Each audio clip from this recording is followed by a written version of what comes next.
Udah. Oke. Udah. Share screen.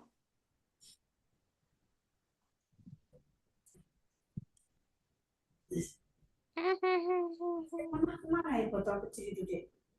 Kamu bawa. Hmm, Botol kecil minum yang mama sini biasa deh. enggak, ngapain enggak bawa? Eh, Belakangmu itu bukan? apa Oh, di gelas. belakangku? Belakang laptop maksudnya mama.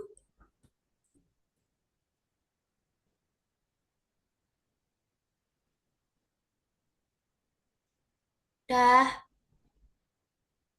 Oke, set. Belum muncul.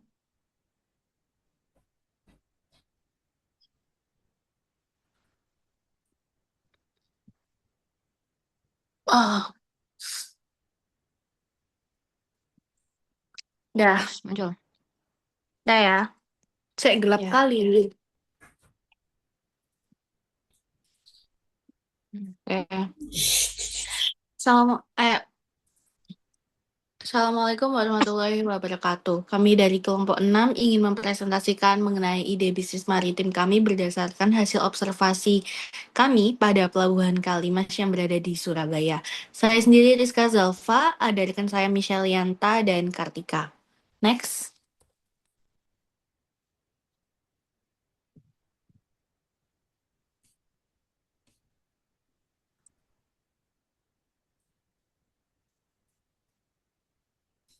Untuk yang pertama yaitu latar belakang kita dalam melakukan observasi di Pelabuhan Kalimas. Pelabuhan Kalimas sendiri itu berlokasi di Surabaya dan merupakan salah satu pelabuhan rakyat tertua di Surabaya.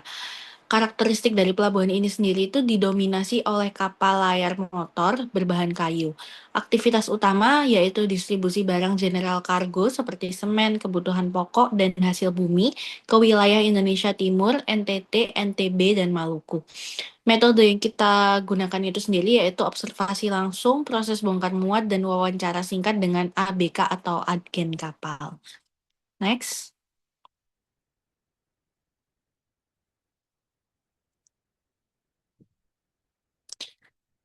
Untuk yang selanjutnya yaitu hal-hal yang kita temukan di lapangan, yaitu yang pertama ada teknis operasional mencangkup proses bongkar muat, masih sangat manual menggunakan tenaga manusia atau kuli panggul. Selanjutnya ada komunikasi, yaitu penjadwalan kapal tidak terintegrasi secara digital. Pemilik barang harus datang langsung atau lewat telepon manual ke agen. Selanjutnya yaitu ada armada, yaitu kapal-kapal memiliki nilai historis tinggi, namun fasilitas penunjang di dermaga masih sangat terbatas. Lalu ada muatan, arus barang sangat tinggi dari Surabaya, namun seringkali kosong saat kembali ke Surabaya. Untuk yang selanjutnya yaitu ada identifikasi masalah. Kita mengidentifikasi beberapa masalah, salah satunya ada efisiensi waktu, karena bongkar muat masih menggunakan metode manual, jadi kapal sandar terlalu lama di pelabuhan. Lalu ada masalah muatan balik, kapal sering kembali ke Surabaya tanpa muatan kosong, sehingga biaya operasional ditanggung hanya dari satu kali jalan. Lalu ada transparansi informasi, sulitnya akses informasi bagi UMKM kecil untuk mengirim barang dalam jumlah sedikit melalui kapal rakyat. Dan kualitas penanganan barang, resiko kerusakan barang tinggi karena penanganan manual tanpa alat bantu mekanis yang sesuai untuk kapal kayu.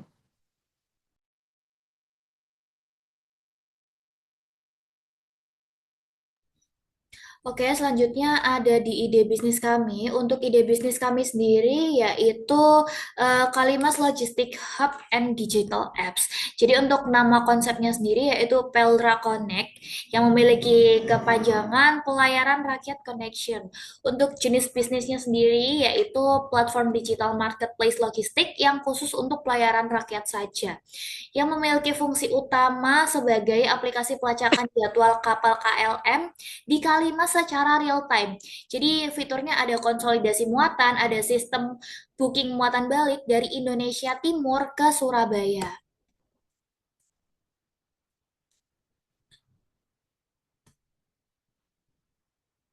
Selanjutnya, kita juga memiliki beberapa solusi yang ditawarkan melalui aplikasi kami. Yang pertama ada optimalisasi muatan balik. Jadi, aplikasi kami akan menghubungkan pengupul hasil bumi di NTT atau di Papua dengan pembeli di Surabaya melalui aplikasi kami, sehingga kapal pulang nanti itu tidak dalam keadaan kosong. Selanjutnya ada digitalisasi dokumen yang berfungsi untuk mempercepat proses administrasi manifest dan juga surat jalan secara digital. Dan yang terakhir ada di penyediaan alat bantu ringan. Nah, bisnis sampingan ini berupa penyewaan conveyor portable atau mini crane yang dapat digunakan pada dek kapal kayu untuk mempercepat bongkar muat.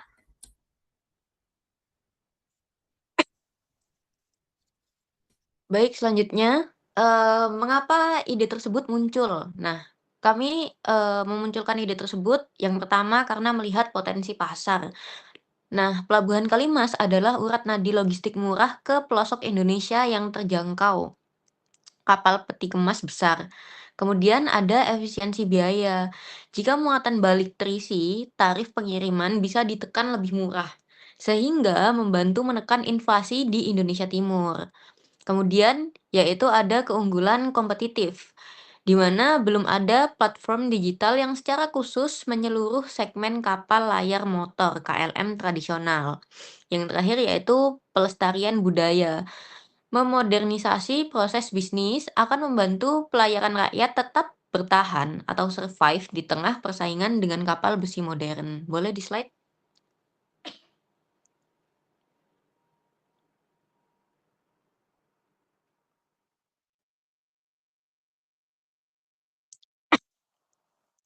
Kemudian untuk SWOT-nya, untuk stretch, biaya standar dan operasional kapal rakyat lebih murah dari kapal modern. Untuk weakness-nya sangat bergantung pada cuaca dan kondisi fisik kapal laut. Untuk opportunity-nya, program tol laut pemerintah yang mendorong konektivitas antar pulau. Untuk threats-nya, modernisasi pelabuhan yang cenderung memprioritaskan kapal peti kemas. Boleh di slide?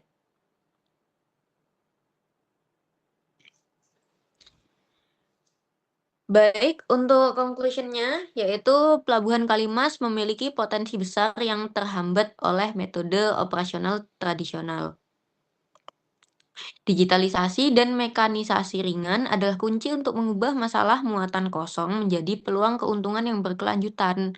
Nah, ide bisnis ini nggak hanya mencari profit, tapi juga memberikan dampak sosial bagi kesejahteraan ABK dan pemerataan logistik nasional. Untuk bisnis model kanvasnya, yang pertama akan dibacakan oleh Michelianta. Boleh dilanjutkan? Selanjutnya ada BMC kami. Untuk bagian saya ada di Key Partnership, Key Activities, dan juga Key Research. Yang pertama ada di Key Partners. Nah, ada 4. Yang pertama ada di Otoritas Pelabuhan dan Pelindo Regional Jawa, yaitu di Kalimas. Jadi, selaku penyedia izin operasional dan juga regulasi penggunaan alat mekanis di dermaga rakyat. Selanjutnya ada Agen Kapal dan Asosiasi Pelayanan Rakyat atau PELRA. Nah, ini sebagai mitra utama penentu kebijakan penggunaan alat di kapal-kapal mereka ini. Lalu selanjutnya ada di Ketua Paguyuban TBKM atau Kuli Panggul. Jadi ini untuk berkolaborasi supaya kehadiran alat bantu ini itu didukung oleh pekerja lokal.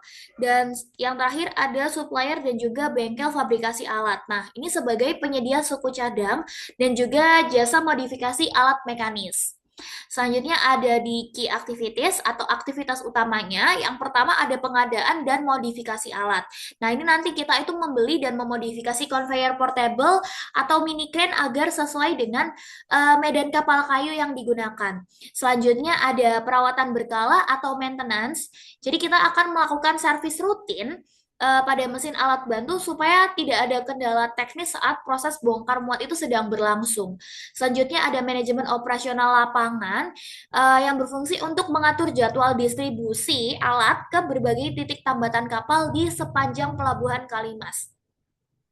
Dan yang terakhir ada pelatihan operator. Nah, pelatihan operator ini untuk melatih tenaga lokal atau kuli panggul supaya mahir untuk mengoperasikan alat bantu itu dengan aman di pelabuhan. Nah, selanjutnya yang terakhir ada key resource atau sumber daya utama ya. Yang pertama ada aset fisik atau armada alat, itu merupakan unit-unit conveyor portable elektrik atau bensin dan mini crane hidrolik yang ringan. Selanjutnya ada tenaga ahli yang meliputi mekanik dan operator. Nah, ini merupakan staf lapangan yang mengerti teknis mesin dan juga prosedur keselamatan kerja pelabuhan atau K3 di pelabuhan. Selanjutnya ada modal operasional, ini merupakan dana ya untuk investasi awal alat dan juga pemelihara komponen. Dan yang terakhir ada lokasi strategis, ini merupakan ruang penyimpanan yang merupakan gudang kecil di area pelabuhan Kalimas. Selanjutnya akan dijelaskan oleh Rizka Zalfa.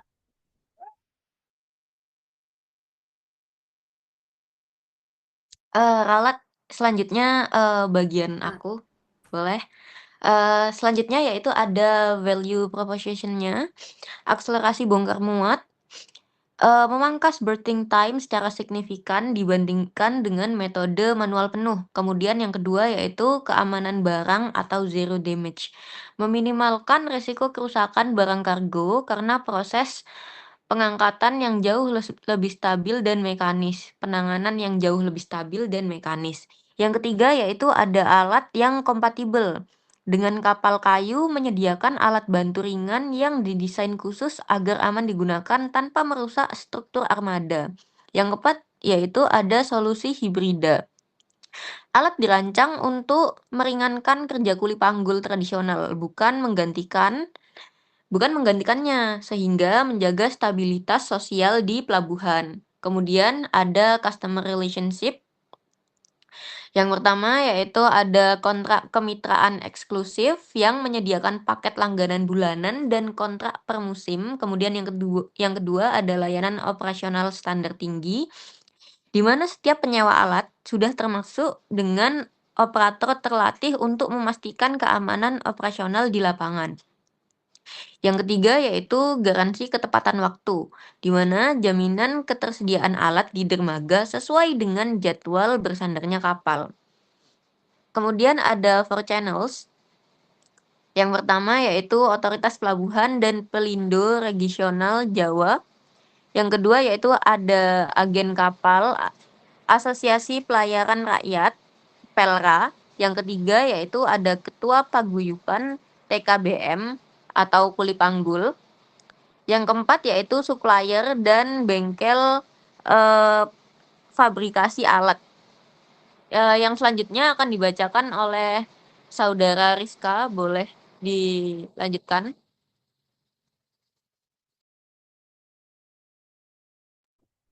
Untuk yang selanjutnya yaitu ada customer segment. Untuk yang pertama yaitu ada agen kapal dan pemilik KLM tradisional di Pelabuhan Kalimas yang ingin memangkas biaya operasional akibat kapal sandar terlalu lama. Lalu ada kedua perusahaan ekspedisi atau pemilik barang dalam kurung semen sembako hasil bumi yang sering mengirim kargo melalui Pelabuhan Kalimas dan peduli terhadap keselamatan muatannya. Dan yang terakhir yaitu ada koperasi paguyuban atau tenaga kerja bongkar muat yang membutuhkan alat bantu untuk mempercepat volume kerja harian mereka. Cost structure yang selanjutnya ada di cost structure, yaitu ada biaya investasi awal seperti pembelian unit conveyor, mini crane, dan alat keselamatan kerja. Lalu ada biaya perawatan dan suku cadang, kemudian ada biaya tenaga kerja, dan ada biaya sewa tempat. Yang terakhir yaitu ada revenue stream. Yang pertama ada tarif sewa berbasis waktu, kemudian ada tarif berbasis volume, lalu ada paket kontrak berlangganan, dan yang terakhir ada jasa operator ekstra. Sekian dari presentasi kita pada hari ini. Bila ada lebih atau kurangnya mohon dimaafkan dan dimaklumi. Terima kasih. Wassalamualaikum warahmatullahi wabarakatuh.